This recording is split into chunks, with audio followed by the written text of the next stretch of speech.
Alright, so hey guys, and welcome to just a fairly short video. So I saw a lot of people sort of fumbling about in-game, even in my clan chat, trying to get enough Ayatan sculptures to socket them for the challenge. Now the obvious answer here would be to just tell you to go and do arbitrations, because they are just straight up the best for farming sculptures, but just in case you do not want or even can do arbitrations, there is another option, and that is Cata-Bombing with LIMBO. So I decided to run a little experiment, and I did manage to get 2 Ayatan stars in about 40-ish minutes. This is the build that I was using throughout the entire thing. It's on standard LIMBO because I don't have LIMBO Prime set up yet, and the stuff I'm using here is Energy Siphon for the energy because we're going to be spamming Cataclysm over and over and over again. Then I have Rush for the extra sprint speed, but you can put in more range if you want to. Next up, we have Thieves Wit for 42 meters of loot radar. This allows you to see everything on the minimap from really far away, so this is great. Then we have Overextended Stretch and Auger Reach for 265% power range. This makes your Cataclysm just absolutely huge. Then you ideally want to put in Natural Talent as well if you have it, which will shorten the cast time on Cataclysm. You want to get in some efficiency. I have Streamline and Inflicting Expertise, so Cataclysm is really cheap.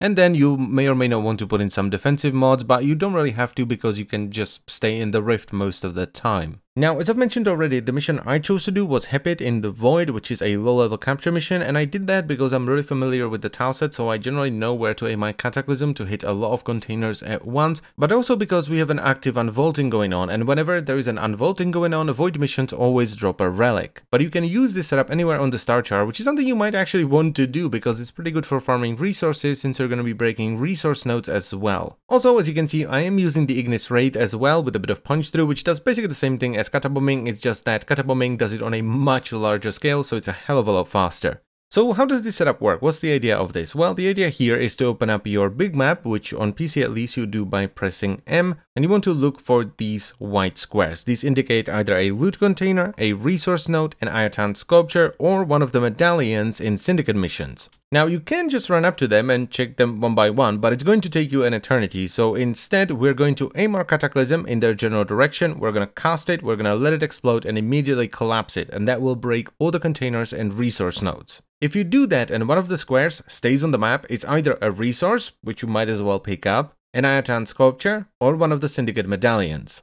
A great example of this working as intended is over here. I Cata-Bomb the room, one of the squares stays there, I run over top it on the stairs, it doesn't move, so I know it's either an Ayatan sculpture or in this case a Syndicate mark. And this, by the way, if you know the tileset well enough, of course, will let you fully clear a Syndicate mission and get all the pickups in like 3 to 5 minutes. And it's, as far as I know at least, the fastest way of farming Ayatan sculptures. If you already did the Maru mission, you did sorties, and you cannot or do not want to do arbitrations. Though once again, I really want to stress that this is far inferior to doing arbitrations, but if you haven't finished the star chart yet, this might be your only option. Also, since you'll be doing a lot of missions back to back, there's a solid chance you will run into the 3 Saturn 6 fugitives, each of which will give you 50 extra standing with the Nightwave when you capture them, so that's a way to get some extra standing if you get them to spawn.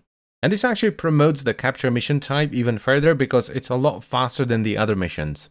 But anyway, that's pretty much it, so I thank you very much for watching. As always guys, I hope you've enjoyed the video and it was helpful, and I will see you next time. Bye bye!